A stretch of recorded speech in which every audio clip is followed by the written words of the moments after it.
Ladies and gentlemen, welcome once again to the Packernet Podcast. I am your host and resident panelist, as always, Ryan Schlip. Check us out online, packernet.com. Find me on Twitter, pack_daddy. Well, I want to hit on some of the news and notes stuff that's been going on and kind of just see where that leaves us, I guess, because there's a good chunk here. Quite a bit of it is NFL draft, too, which is good. As we get closer, we need to make sure we continue doing that. I want to start here because it's funny. Yesterday I was scolding a lot of Packer fans. Today is Redemption Day. Not only will I be praising Packer fans for their brilliance and wonderfulness, I want to point out this, which is just the greatest. I happened to come across it. A Bears guy. And it was one of those things where I didn't understand the context. He was like, things have gotten bad when X, Y, and Z happen. I'm like, wait, what? Fortunately, thanks to robots, I talked to Grok, and I was like, what the heck is he talking about? Found the whole story. It's fantastic. So, 670 The Score is a radio station. They got a YouTube. They got all that stuff. We've highlighted them numerous times, made fun of them a bunch for comments and everything. It's great. Apparently, there's a guy there by the name of Dan Bernstein. Don't really know him. Maybe he's just a radio guy. I don't know. He threatened to dox somebody over a fish. If you don't know, doxing is basically threatening to release where your address is, which isn't that big of a threat in this context. If it's like a one-on-one conversation, like, does he think his followers are going to go out there and like beat the crap out of this guy or what? How dare you talk about my favorite radio host? I'm going to beat you up. It's kind of weird, but he's showing a picture of him holding up a really big pike, right? Not the biggest I've seen, but for a pike, it's a big fish. So he's proud of it. He's holding up a picture of it, all that stuff. First comment, I'm guessing this is a typo. If not, it's hilarious. Says, wow, man, fatty. Oh, talking about the fish as a fatty. I thought he was calling him, wow, man, fatty. Will you eat that? I was surprised to find out how good fresh pike tastes. I've never had pike. I don't know if it's good or not.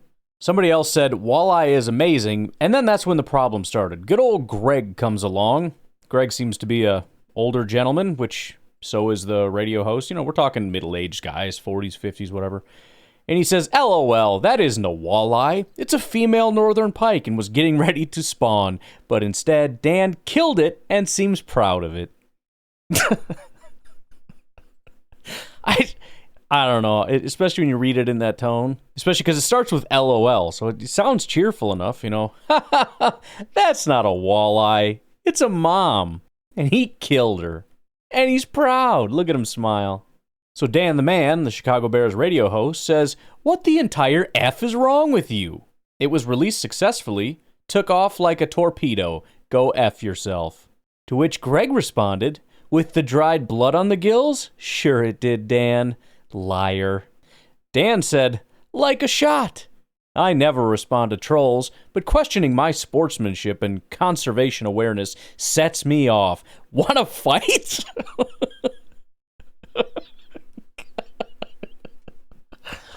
Oh, I'm sorry. Wanna fight?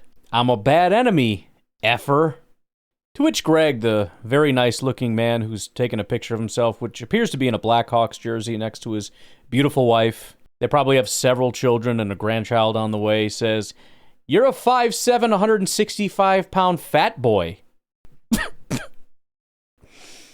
You really worry me as a bad... 165, it's hard to be fat in 165. I don't know. I don't know what it's like being 5'7", but, dude, if I was 165, I'd be freaking small. You really worry me as a bad enemy. By the way, your language continues to give you away as a very base, juvenile person. Dan, wanting to continue this conversation online, says, where are you at? I have your address and phone numbers. Want it all public? Do I worry you yet? To which Greg responds, not one bit. I'm very transparent on where I live. Which again, what is this going to do? I don't understand. It's just hilarious, too, where it's like, I have your address and phone number. You worried yet? Like, well, you're lying, first of all, but no. And then Dan really goes crazy. If you think he hasn't already lost his freaking mind because of a fish, because his sportsmanship was debated. Dan says, do you want your kids involved? Up to you. That's where things get a little crazy. I mean, I'm still laughing all day at this, but that's, I mean, how psycho are you to be like, do I scare you then? No. Okay, how about I threaten your kids? Now what? Now am I getting a rise out of you? And then Dan continues talking to himself and says, just say, I'm sorry for being a D, and I'll stop. Continues on talking to himself, says, I guess your cowardly silence is, I'm sorry for being a D. Cool. You MAGA worms are so lame. To which Greg responds, quote tweeting FBI Chicago, and says, Dan, how would you feel if someone threatened your children? You did. So, yeah, that is where Bears fans are at right now. Should be just enjoying the off season, having a good old time. Dude's out fishing. It reminds me, you ever seen that video online?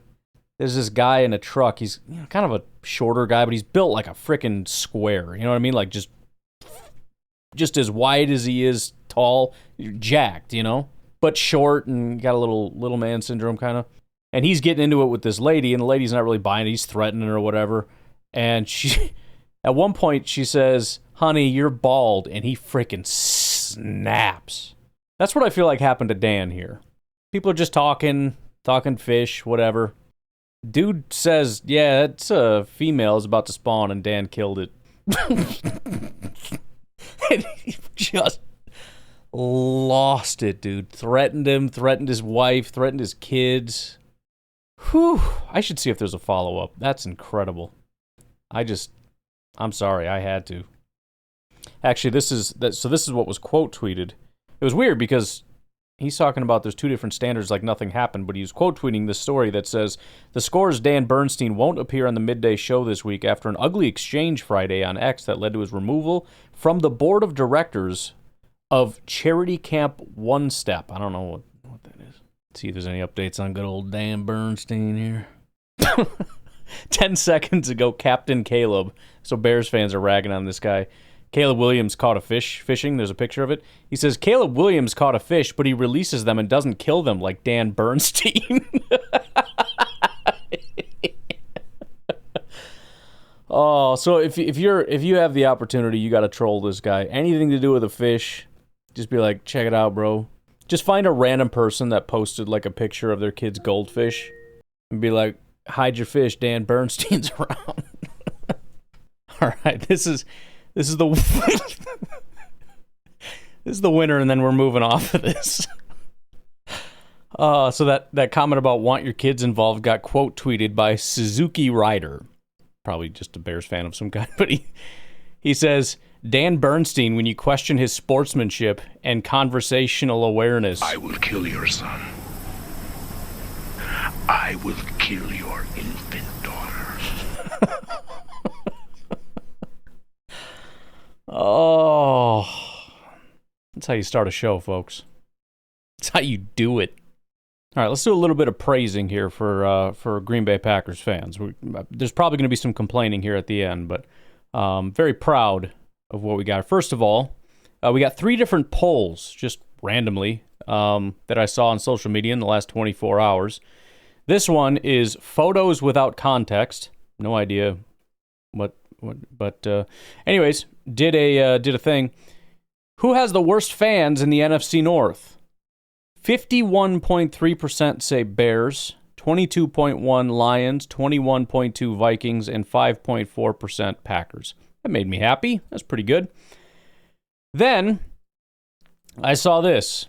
I've been kind of railing against the whole receiver thing, and it's changed a little bit here, but Bill Huber says, given the lopsided results from my first draft poll and the limitations of only being able to list 4 choices, what position should the Packers target, assuming every player has an equal grade in the first round? 10.4% said receiver, 10.1% for corner, so about tied.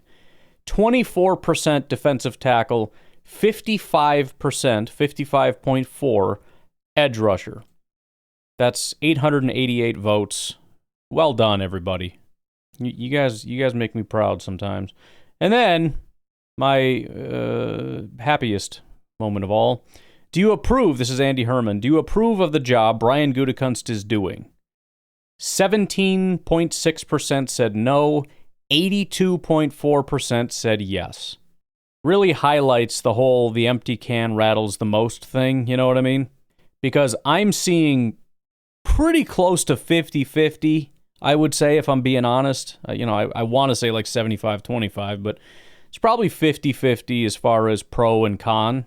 But I really just think anytime something positive happens, the 17.6% that don't like Brian Gutekunst go absolutely insane and make it seem like they're a lot larger of a group than they really are. And this is not a small poll. This is 3,390 people. You all make me so proud, which is why we should probably transition into this. It's a decent segue. Now that I did my good deed of the day, I tell you what, why don't we take a break, because this one might take a while, okay? It's a little early, but it's, we got to do this next. We'll take a break. We'll be right back. So this one's been bugging me for a little bit. This is from ESPN Milwaukee. Whatever. We don't need any additional commentary, I suppose, outside of what's necessary here, but let me just play it, and we'll just go from there. If I'm Ed Policy, the new president of the Packers next year, Josh, after June? This year? I'm going into Goody. I'm saying you got 3 years. You have 3 years. That's what you have. So you're putting him on the proverbial hot seat. 3 years. It's warming up. You have 3 years to win this franchise a Super Bowl, or essentially tell him you will be on the hot seat, and we will make a decision there. Can I ask why? Why? I don't even understand the mentality of this. You have 3 years to win a Super Bowl. Do you think that there is some kind of a formula that if you GM properly, if you just are a good GM, then you just win a Super Bowl?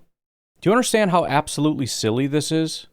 Do you understand how easy it is for me to find examples of really good GMs, like Brian Gutekunst, but let's just set that to the side, really good GMs that don't win Super Bowls? Do you understand that if you go to any list anywhere in the world and look up, go Google it right now or try to do it yourself, find me the top 5 GMs, you will find GMs that have not won Super Bowls. And if you do top 10, they mostly have not won Super Bowls. Because you know what? In the last 10 years, I think like 4, maybe 5 GMs have actually won Super Bowls. I think it's 5.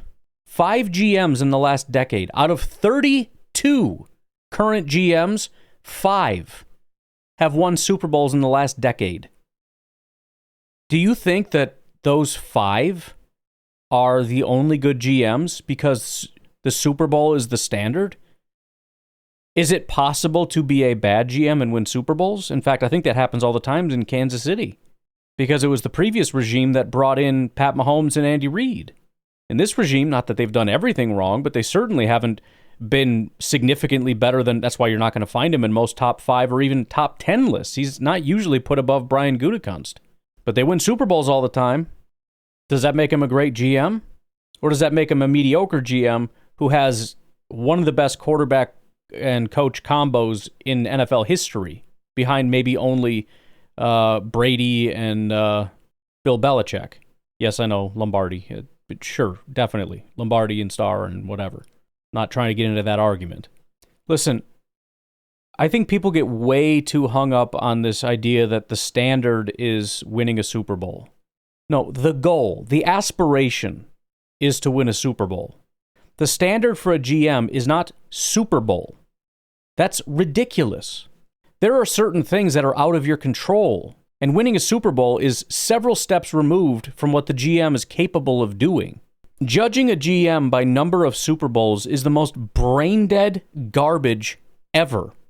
I don't care. I mean, listen, if we win a bunch of Super Bowls on the back of Gutekunst doing nothing, in other words, let's say this draft class sucks, and the next draft class sucks, and the one after that sucks. 3 straight years of terrible drafting. But Jordan Love just goes absolutely nuts, and Watson comes back healthy and is an elite number 1 wide receiver, and Rashawn pops off, and whatever. And we win 2 Super Bowls in 3 years. Gutekunst should be fired. He probably won't because it's stupid with the whole whatever.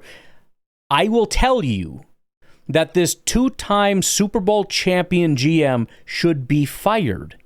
On the other hand, if Brian Gutekunst goes out and has some really good drafts and continues to dominate free agency, which he's done the entire time he's here, the idea that he doesn't do anything is the most... I've never seen a GM in my life bring in so many people that have such high impact ever.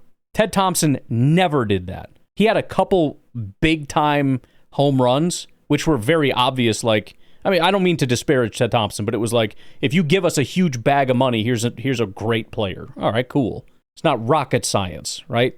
Rasul Douglas is a very different situation. Devondre Campbell is a very different situation. Zadarius Smith is a very different situation. Adrian Amos was these were not number one guys, and maybe Amos a little bit, not number one guys at their position. They came to Green Bay and became number one guys. Maybe not Rasul definitively, but he was very good.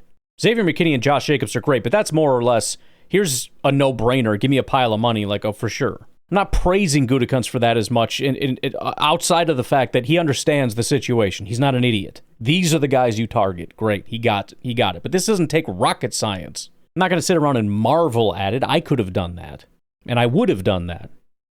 Rasul never would have done it. He did it. Not to mention all the other guys that came up through the ranks. The little guys like Tunyon and whatnot, we just go out and grab, or even our current number 2 running back we picked up off of somebody's practice squad was a top 10 running back this past year. Phenomenal GMing. But if he continues to do that and drafts people that are like blue chip prospects and doing fantastic, but maybe Jordan's not it, and he's not getting it done, and this receiver thing is not working, and they're just, the injuries with Watson continue to flare up, and despite adding talent, it's just never going to quite be enough. They'll go to the playoffs. They'll maybe limp into the playoffs or whatever, but without a quarterback, et cetera, it ain't working. And maybe, we start looking at a quarterback that you're drafting at the, kind of in the 20s again. It's not an easy thing to do. Should Gutekunst be fired for that? If he starts hitting on draft classes in a major way and continues to find studs throughout, the trash, as some people would say, other people's trash, should he be fired? The answer very obviously is no. I want a GM who does a good job with his GMing things. Winning Super Bowls is a massive team effort. The GM is a part of that. The individual players that the GM brings in are each individual parts of that, and they bear some responsibility for how things go. You can have, like we've seen this 1,000 times, but yet Packer fans never seem to learn this. You can have a team that is very much good enough to win a Super Bowl and then go somewhere and play like garbage. That's not the GM's fault that elite players like Aaron Rodgers and Devontae Adams and David Bakhtiari and all these guys, very good players, suddenly play like dog crap, is not the GM's fault. It might be the coach's fault. It might be the individual player's fault. I don't know. That's what we got to figure out, and that's what we got to fix. But arbitrarily saying 3 years to win a Super Bowl or you're gone is nonsense. It's insanity. If you're still not getting this somehow, let me illustrate this for you. There's a new rule passed that 31 teams are able to continue operating as normal, but the Green Bay Packers are only able to draft high school kids. You going to win a Super Bowl? No. Is it because the GM sucks at his job? No. It's a ridiculous little example, but it proves the point that I'm setting out to prove. This is not how you judge things. Judge things on their own individual merits. Judging anything based on Super Bowls is the most casual fan bullcrap. Oh, look at that quarterback's not good. He doesn't have any Super Bowls. That coach is no good. He doesn't have any Super Bowls. Oh, that GM's no good. He doesn't have any Super Bowls. Shut up with your Super Bowls. It's so unbelievably stupid. Like, Aaron Rodgers is less of a quarterback because he has one Super Bowl. Do you know how many quarterbacks have more Super Bowls that couldn't frickin' lick the dirt off of that guy's cleats? Are you kidding me? Eli frickin' Manning is a better quarterback than Rodgers? Of course he's not. Because you'd have to be an absolute moron to think that Super Bowls directly correlate to how good anybody is. It is a team effort. It's why it's so hard. It's why things like culture matter so much, because everybody has to be on the same page. Everybody has to be operating at 110%. That's why you have to have a coach that can scheme up great plays, but also lead a culture. You got to have players that are talented and athletic, but also intelligent and diligent and hardworking and driven. All these extra little things, if they don't line up right, if they don't do what they're supposed to do, you're not going to win a Super Bowl. And to boil all that down, all the little nuanced things, the quadrillion, the septillion little variables that happen throughout an individual NFL season, to boil all that down to, we don't win, GM bad. Guys, what are we doing here? Again, I am more than willing to have the conversation about Brian Gutekunst. And I will say, again, this is me thinking here. When I look back, starting now and going back over the last several years, last year, some of these guys got injured. They got to pop off, right? We got two guys that were kind of buried on the depth chart, a linebacker and a safety that might be good, but we just never got to see them. We got two early guys that were injured, so we never really got to see them, and the guy in between was actually a stud. If the two other guys pop off, then this was a good draft class. There's been several recent good draft class, like the Tucker Kraft, Jaden Reed, a lot of solid picks here. This last class is going to determine some stuff, and then this class. Like, if this is looking weak, and Jordan Morgan's no good, and Marshawn Lloyd is no good, not that we know that definitively, but by the end of this year, not seeing much from this draft class, not getting anything special from that last draft class, and nobody from the previous ones are going from good to great. So we just got that pile of pretty good players. Now I'm starting to reassess things because I'm looking at it and saying, Good is doing a great job on the pro side. The drafting side, something is lacking, and we should have a conversation. I'm willing to do that. First of all, be patient. You can't just say, oh, Jordan Morgan was hurt, so he's bad, so he sucks, so the Gutekunst sucks. Bro, you're not even trying to think. You're not even trying to deceive people into thinking that you know how to think. At least lie to me and pretend that you're a competent human being when you actually think things out. That is stupid what you're saying right now. Jordan Morgan's bad. How do you know that Jordan Morgan is bad? You don't know that. You just want it to be true because you're rooting for the downfall of this team so you can say ha-ha and fire Brian Gutekunst because you believe in this freaking fantasy that there's a GM out there that if you just get a halfway competent GM, you go ahead and hire him and he'll come in and you win Super Bowls. Except for the fact that if you just apply that to the rest of the NFL, it doesn't exist anywhere in nature. It's a figment of your imagination. There are no phantom GMs that you just hire and they come in and after a couple years they just keep drafting all the guys you like and all the guys you like end up being blue chip players and then you have blue chip players on your offense and your defense. You're loaded and you win Super Bowl after Super Bowl after Super Bowl. I swear we have young people that grew up watching the Patriots dominate for a decade who are now watching the Chiefs dominate for a decade and they think that that's what a good team does. You win for a decade. These two teams have ruined you. The Patriots are a freaking unicorn that was never supposed to repeat again, and we get the Chiefs again. And you've got 20-year-olds that have never seen anything but that. Heck, you got 25-year-olds that don't remember a time when it was just different people. Even the Cowboys and the 49ers dominated the 90s. They didn't win Super Bowls every year. The Chiefs and the Patriots have ruined people. And I mean, honestly, it shouldn't because it should make you realize that it makes it even harder because you have to bypass this team. It means even, it supports my data in showing that very few people actually end up winning. But again, it's not only the Super Bowls are the standard. We're now watching the Chiefs and Patriots saying Super Bowl dynasties are the standard. And Gutekunst is not winning me Super Bowls. Therefore, we need to fire him and go get a guy that just wins you Super Bowls. Who does that? Who's doing that? Again, you can't even point to the current Chiefs GM because he's not the guy that built this team. He's the guy that's sustaining this team and nothing more. And some of the best GMs that everybody agrees, like that freaking guy Bean, who I already went off on that he's not as good as people say he is, but he's fine. He's a good GM. He belongs in the top 10, probably even the top 5, I don't know. That Bean over in Buffalo, great GM, 0 Super Bowls. Should he be fired?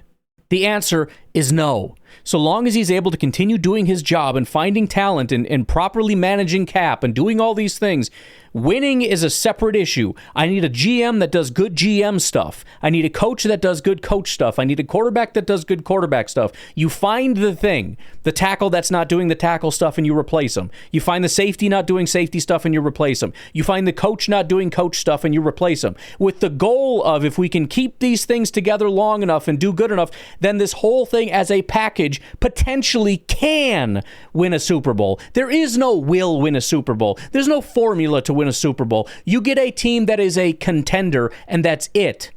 You see people talking all the time saying nonsense like, I'm tired of being a contender, I want to be a champion. There's no such thing. There are only contenders. That's all there is, are contenders. There's Super Bowl contenders, and then those contenders go on to compete, and one of the contenders wins. It's why at the start of the playoffs, we don't know who's going to win, because you can't identify the champions from the contenders. There's no differentiation there. I can't look at it and say Buffalo's a great team, but they're contenders and not champions, so I know they're not going to win. You can't do that, because you look at the talent of the team and you say this team is good enough to win. And you know why? It's a credit to their coach, to their coaches, it's a credit to their players, and it's a credit to their GM. All of them are doing a great job, and they're very capable of winning a Super Bowl, yet they haven't. And that is not an indictment on anybody, because sometimes you do everything right and you still don't get what you want. And not understanding that is just a freaking disease that is permeating NFL fandom, and I'm freaking sick of it. It is a diseased mind that can't understand this. If you have a complaint about the GM, it better be about GMing stuff. You want to complain about first-round picks? Fine, complain about first-round picks. Don't talk to me about freaking Super Bowls. I need a GM that does good GM stuff, and if he does that, and our quarterback can do good quarterback stuff, and our coach can do good coach stuff, the rest of the stuff matters, but those are the three most important things, and as long as they do it, I'm confident we'll be contenders, and that is the best we're ever going to be as a contender. That's it. You cannot be better than that.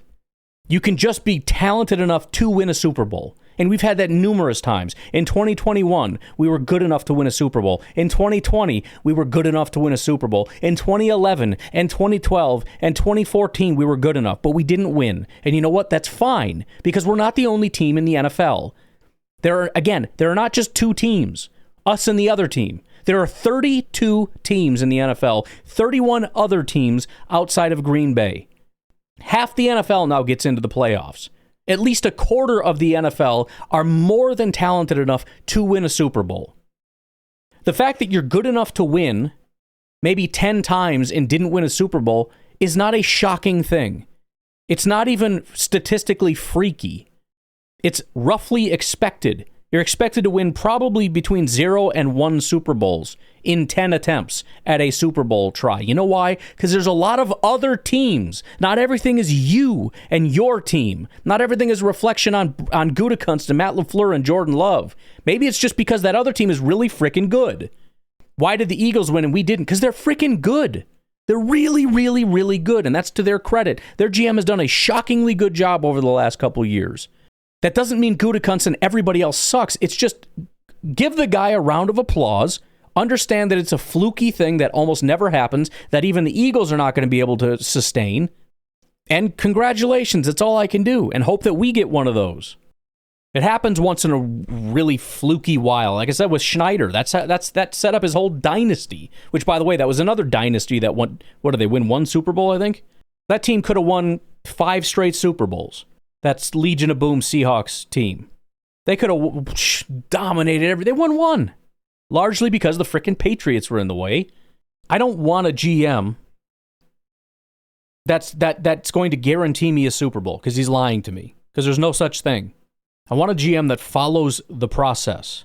Because this is a process. It's a process-driven league. And to be very honest with you, there's not very much different. The only thing really massively different among GMs is their adherence to doing what's right as opposed to not doing what's right. Because the fact of the matter is, although I'm sure there are scouts that are more talented than others, the nature in which guys go from team to team to team to team to team, and the amount of information that is shared basically across the entire NFL, there isn't much that our scouts know that Raiders scouts don't know. That's why most teams have almost identical frickin' big boards. You're not going to find some 6th round pick that goes in the 1st round. You know what I mean? There's variation, but there's a lot of limitation to the variation. Sometimes you can just do the best you can do, Like with this free agency was a great example of that. All you can do is the best you can do, and there's not much else outside of that. I saw somebody whining about the wide receiver pick again. Oh, you went and got a kick returner. We needed a wide receiver, you got a kick returner. The same person that was whining about not doing anything is now whining about what we're doing. So you don't really care what happens, you just want to complain. Because you can't tell me what you would rather do. What would you want to do? There's no answer. If there was some obvious thing that could have been done that didn't get done, maybe I'd be a little bit more frustrated. Well, where's the urgency? Urgency to do what? To sign who? Well, what about Devontae? He signed somewhere else. Well, what about Sweat? He signed somewhere else. Do you think he can just swipe his credit card and get whoever he wants? You are one of 32 teams. You have to compete. I mean, if you were the GM, how against all 31 other GMs, and let's say you all have to sit down. You all got to sit down together, and you got to try to sell it. How often do you think you're going to win that prize? Let's say there's 10. Let's say there's 5. How many are you going to get? You want all 5. This is urgent. See, there's a big argument about urgency on social media. And I think everybody is wrong. Oh, you said urgent. There's no urgency. And then the other people are like, well, that's not what he meant. He just meant urgency for, like, the coaches. Now, he doesn't mean urgency in terms of, like, actually getting good players. No, I think he meant urgency as in urgency. I think he meant urgency in terms of getting players. And I think he tried to get players. I think he probably made calls. I think he probably put in offers. But guess what? There's 31 other teams. Sometimes they want to go somewhere else. And no, that's not an indictment on Gutekunst. It's not an indictment on Green Bay. It's just a statistical reality. Every time, if Sweat goes somewhere, 31 other teams didn't get him. That's the standard. It's not getting people is the standard. If you want them and don't get them, you failed the standard. That's not true. Not getting the person is the standard. Do you understand that? I think there were just a handful of people that the Packers really wanted, but they're not going to be stupid. You know why? Because you stick to the program. You don't overpay. You understand the risk. You don't go too deeply into risk. You don't panic like what the fan base is doing. Well, you didn't do anything at edge. Well, I think that they think that everything's okay. No, they don't. No, they don't. And I'm positive that there are people that they would have been interested in, and there's probably some people they're still interested in. But it just didn't work out. Just like with wide receiver. I don't think Mecole Hardman was their first option. I think they had a lot of bad options, and I don't think any of them kind of went their way, and I think they kind of settled on Mecole Hardman. I could be wrong, but I think that's the reality. Because a lot of people just re-signed with their teams. Other people just didn't want to come to Green Bay, and so they worked out a deal for Mecole Hardman. And that's the whole story. Well, where's the urgency? Urgency to do what? You can't just say urgency. What do you think? You could just go to Devontae Adams and he's like, I think I want to go up to West Coast. And he's like, hold on. We have urgency. Nope, sorry, Rams. We're pulling the urgency card. He's coming here. Sorry, Devontae. Urgency, man. You got to come here. Why are you saying urgency like it means anything? Brian Gutekunst said urgency. He means urgency. That's it. I mean, he said numerous times, we got to step it up. We got to win Super Bowls. We got to do all this stuff. He gets it. He understands. We're not playing, and what that means is, no, I'm not coming full circle about, well, you have to win Super Bowls. What he means is we're not just sort of in this lazy, like, oh, it's rebuild mode, and it's going to take a couple years. He's like, no, if we have problems, we need to fix it now, because we're going to try to win this year. And this is not a 3-year rebuild. And he's acknowledged already that pass rush is not good enough and it needs to improve. Now, yes, I think part of that is the players need to step up and maybe the coaches need to step up, and they did that as far as making coaching changes. But I don't think that in any way means they're actually not worried about pass rush. That's nonsense. They're very worried, but they're not panicked, and they're not going to do something stupid for the sake of panic. They tried. It didn't work. Plan B. And I think Plan B is find a Mecole Hardman option. Well, actually, Plan B is probably guys like Trey Hendrickson. And maybe they don't even want him, but, trades, I guess. See if we can find somebody good. And then if that's not working out, maybe there's nobody left. They don't want Trey Hendrickson, and there's no other people willing to trade. Then you go to Plan C. Find your Mecole Hardman of pass rushers. He's not great, but, in a very limited sense, he could maybe do this in a pinch. If that doesn't work, then you go to Plan D, which is, fingers crossed, we have some good options in the draft. And there probably will be. And it means that that's the number one priority, so that when their pick comes up and there's 4 people on their tier remaining, and, one of them's an edge rusher, guess which one's getting picked? the edge rusher. It's not the receiver or the corner or the quarterback or whatever that they have on that tier. They're going with the edge guy on that tier. This weird notion, like the whole fight is predicated on the fact that he didn't actually mean urgent because he didn't do anything. Or, guys, pause for a second, or he does mean urgent, and that includes free agency, and things just didn't work out. There's no real good players. As a result, a lot of teams were panicking and overpaying, and we didn't participate in that. And so we struck out on like the 2 prospects that would have been kind of cool. And now we focus on the draft because it's all we can do, along with hoping people step up. Again, you can't just push an urgency button and get whatever you want. Well, if he was really urgent, he would have got somebody. How? You can't go to the frickin' supermarket and just buy an elite edge rusher. Jeez. Oh, if he was a good negotiator. Art of the deal, man. Didn't he read the book? Yeah, so did the other 31 GMs, okay? What are you even talking about? So anyways, that annoyed me. It's funny, I just refreshed this. I see Al-Qadim Muhammad re-signed with the Lions. Now, I don't know the backstory here, but I think that this is a very similar thing to what we're talking about. The Lions could have signed Al-Qadim Muhammad a long time ago. I have a feeling they were hoping for something better. Nothing better came along, and they said, all right, let's just bring him back, and we'll see what we can do in the draft. I think a lot of teams are doing that. That's why there were so many re-signings. Well, that sucked. Let's bring the guys back and see what we can do in the draft. Take a break. We'll be right back. I did want to get to some draft stuff, but we have to talk about this. The NFL has distributed club rule change proposals, including the Packers' formal proposal to ban the tush-push/brotherly shove. Competition committee, whose idea generally have a better chance of being adopted, will reveal its proposals next week. So here are the rule proposals. By Detroit, amends Rule 8, Section 4 to eliminate an automatic first down as a penalty imposed for defensive holding and illegal contact. Again, you could try to sell me on it. I think that this is a team that likes to play physical football that just wants to get away with bullcrap. The holding, not giving a defensive holding call a automatic first down is iffy to me. An illegal contact. Listen, if it's 3rd and 15, a little hold can make a big difference. It's very similar to passing. I mean, the only real difference is the ball isn't in the air yet. But if you hold a guy, now he's not in his route anymore, so the ball's probably not going that way anymore. So you've kind of just effectively taken him out. Now, if you get caught, then we move up a little bit and we try again. But I don't know, man. I don't think I'm a big fan of that.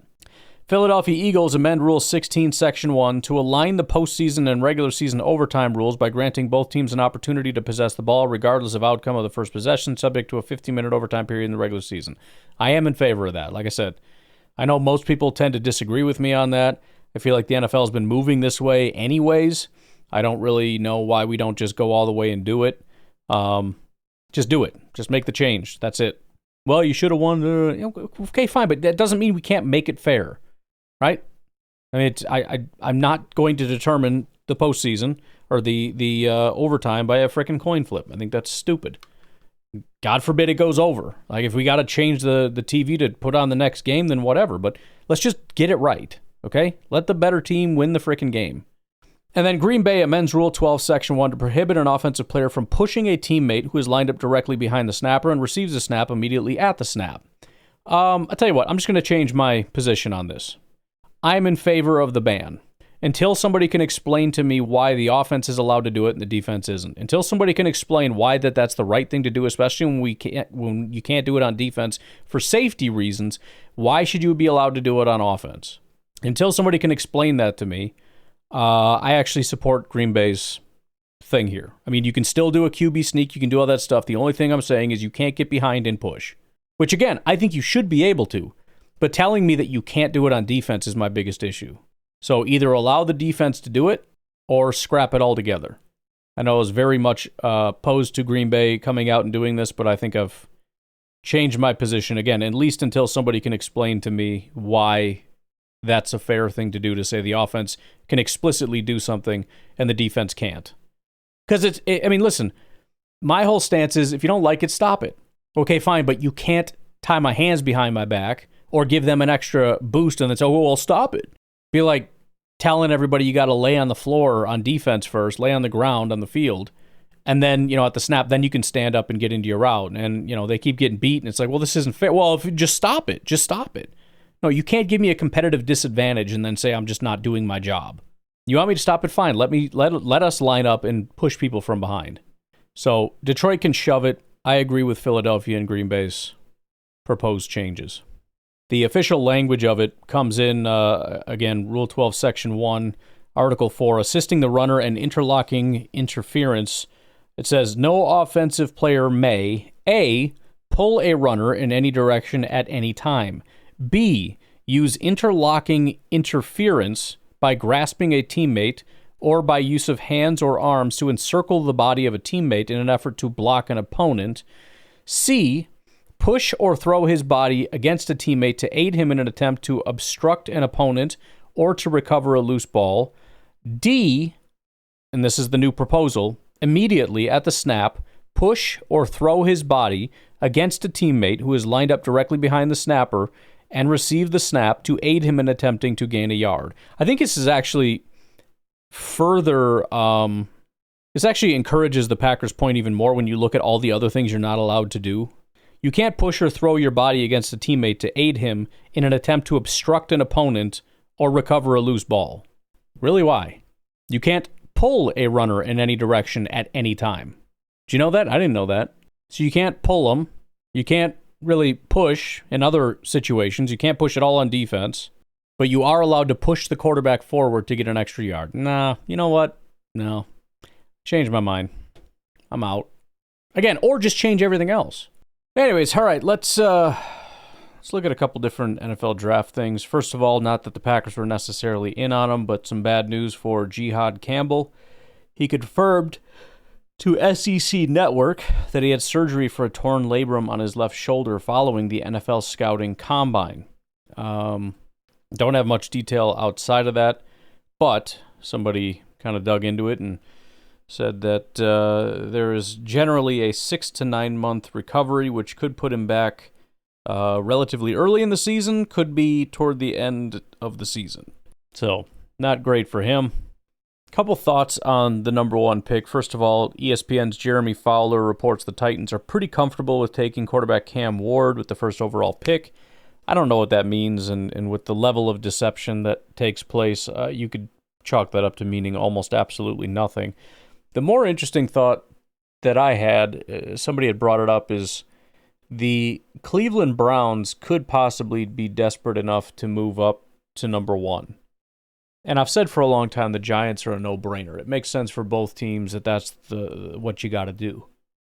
There is a big problem with that, though, and a reason why I think the Browns actually make more sense, assuming, the situation with the Browns that they actually want to do it. If the Browns, let's say, because the rumor is there's only really one top quarterback, if the Browns don't make the move, they don't get that quarterback. So they can either take the next best quarterback or just not take a quarterback this year. Those are their options, right? Assuming the Titans are willing to trade back and not taking the quarterback that they want. So trading up to 1 makes a lot of sense. Why wouldn't the Titans want to trade back to 3, though? Get a little bit extra compensation. You still get some good this, that, or the other. Because the fear, and this is what the Browns would have to sell, if you trade it to the Giants and they take Cam Ward, which they will, we're not drafting Shedeur Sanders. We're going to take whatever, Abdul Carter.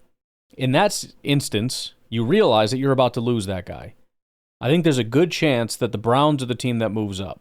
For that reason, that there's several assumptions. If the Titans don't want Cam Ward, if the Browns don't really want Shedeur Sanders or, want Cam Ward significantly more, and assuming the Titans aren't okay with any one of, let's say, 2 to 3 prospects, I think that probably, and I think all of those are probable. Browns do need a quarterback. They probably have a big gap between the quarterbacks in terms of which one they like. So they probably do want to move up. And I would have a guess that whether it's Abdul Carter or whoever, the Titans also have a preference for who they'd like to draft. And if they can, trade back without risking losing that person, as opposed to trading back to 3 and having the Browns there threatening to take who they want, that becomes the biggest risk. So I've been pretty hell-bent on that being the trade, the Giants, but I think there's a very good chance it could be the Browns, depending on those variables. Just a thought. Couple of Green Bay Packers specific news and notes. Easton Butler said the Packers were one of 3 teams to spend extensive time with Syracuse edge rusher Fadel Diggs at his pro day. He measured in at 6'4.5", 257 pounds, 927 RAS. His projection was listed primarily as a 3-4 outside linebacker, but some are interested in him as a one-gap defensive end. It makes sense why the Packers would maybe take a closer look at him. But this guy had some serious pass rush chops his last year at Syracuse. So 4 years at Texas A&M. The pass rush really wasn't terrible there either. He didn't play much his first 2 years. His third year, he kind of played about a half a season. 24 pressures on 172 attempts, which is solid. The next year, he played a little bit more, had 25 pressures on 189 attempts. Still pretty solid. And then he goes to Syracuse so he can get a full-time gig. Plays a full load as an outside linebacker primarily. He also played some inside linebacker, kind of a weird situation. But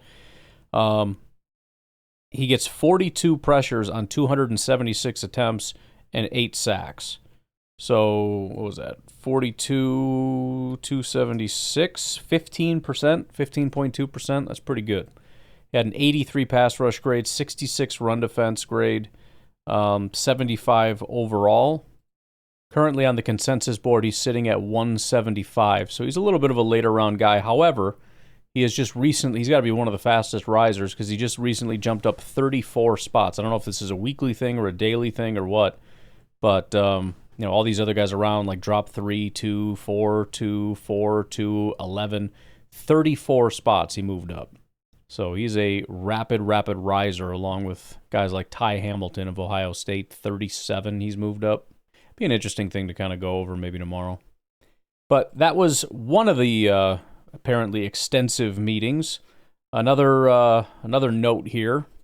Gerard Tank Christian Lichtenhan is among my favorite underrated offensive tackles in the 2025 NFL Draft, says Justin M. NFL. 36-inch arms. Shrine Bowl standout, garnered interest from the 49ers, Packers, Jets, Bills, Colts, and Eagles. So I don't know how much that statement actually carries weight, but absolute monster of a human being here. 6'8", 328 pounds, 36-inch arms out of Oregon State. Just an absolute freak show. He had a 78 run blocking grade and an 86 pass blocking grade this past year. He's a little bit of an outlier. He spent 3 years at Colorado, did not grade very well while at Colorado, and then goes to Oregon State and excelled for whatever reason. He didn't switch positions. He played left tackle pretty much his entire career, aside from some right tackle in Colorado his first year.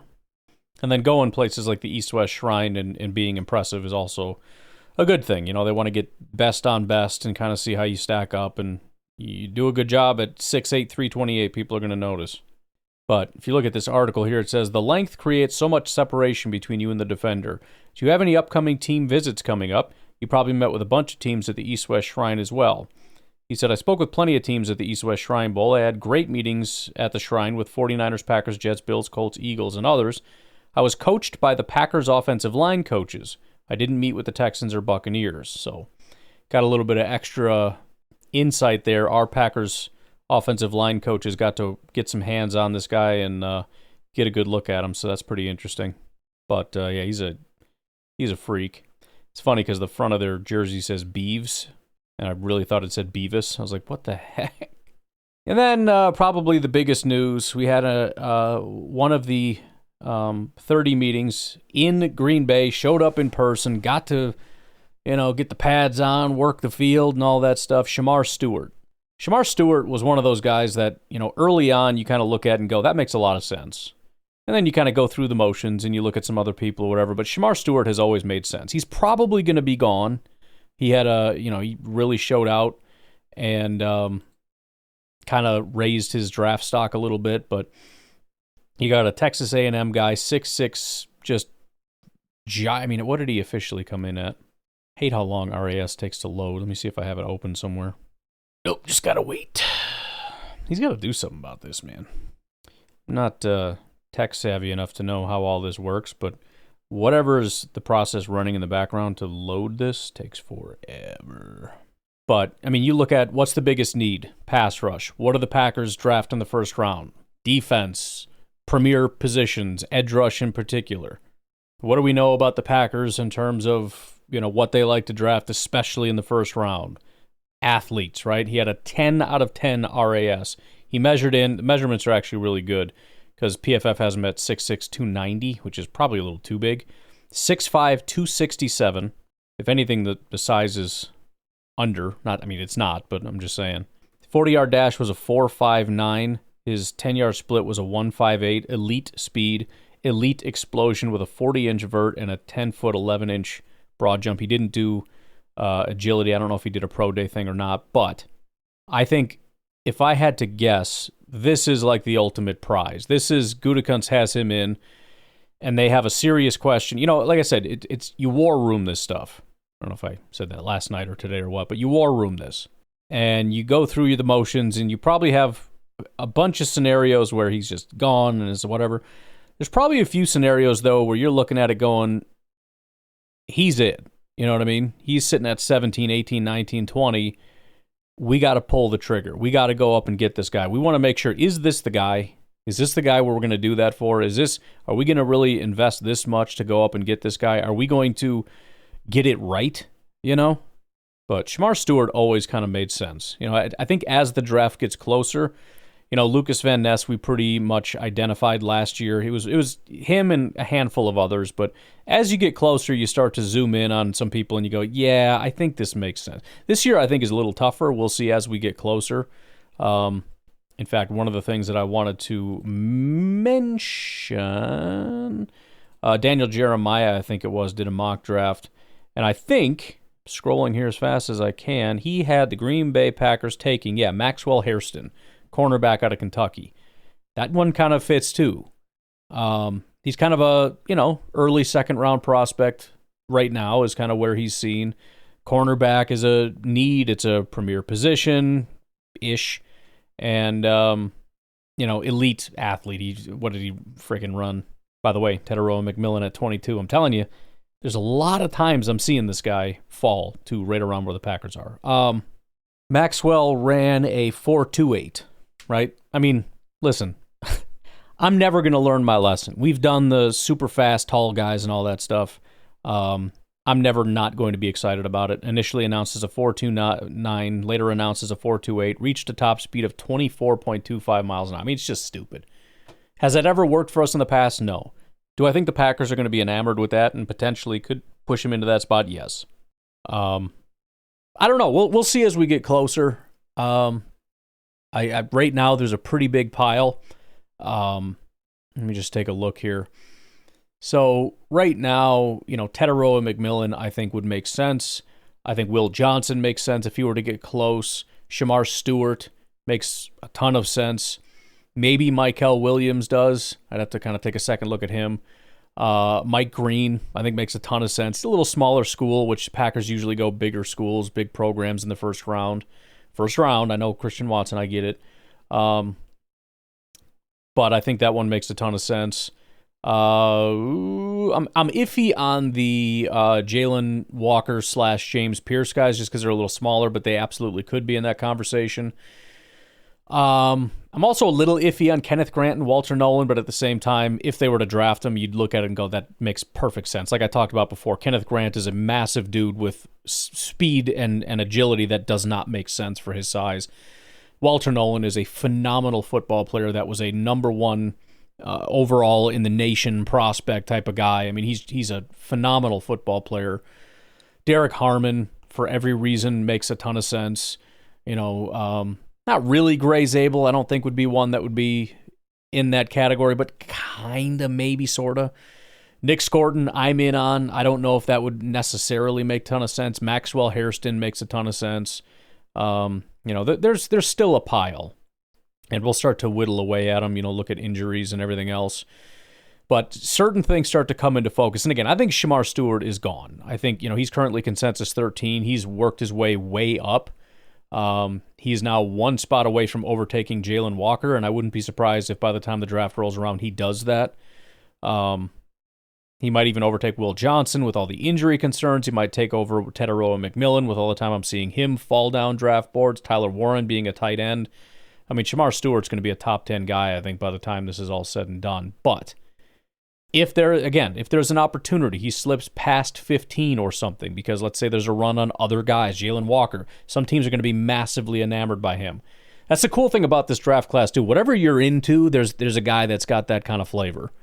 Jalen Walker is a certain type of guy that some people are going to be enamored with. Shamar Stewart, I think a lot of people are going to be. Mike Green, probably. James Pierce, 100%. Maybe some slight flag issues or whatever, but that whatever you're into, there's somebody. But it's kind of cool that they have him in. I think regardless of what I think he's a good fit. I think he makes perfect sense, and I think the Packers are going to like him. For me, the biggest, elite run defender in 2024. He had an 88 run defense grade. The pass rush was iffy. He had a 67 run defense grade, 39 on 315, which is fine, but just 2 sacks, which I think is going to cause some people to hesitate, especially if we draft him. The Goot haters are going to come out and say, oh, 2 sacks, here we go. And of course, if we don't draft him and he goes on to be successful, it's going to be, oh, he was right there. He was right there for the take, and everybody knew he was going to be great. You can't win. But it's cool, man. I like getting these guys in. It's cool to learn a little bit about them. Second day in a row, I was planning on going into some of these details from these pro days. I think I'm going to give it a little time. Save it for a day where we need more time to fill and go through some of it, because there's some good details and some guys that we don't talk about as much. In fact, I got a huge list of notes on prospects, and every time they talk about somebody, I'm like, he must be on my list, and these guys are not on my list. So a lot of guys that are worth talking about, a lot of great insights. So we'll get there when we get there, but I'm going to leave it at that for today. You have a good rest of your day. I will talk to you tonight, tomorrow, whatever. Have a good one. Bye-bye.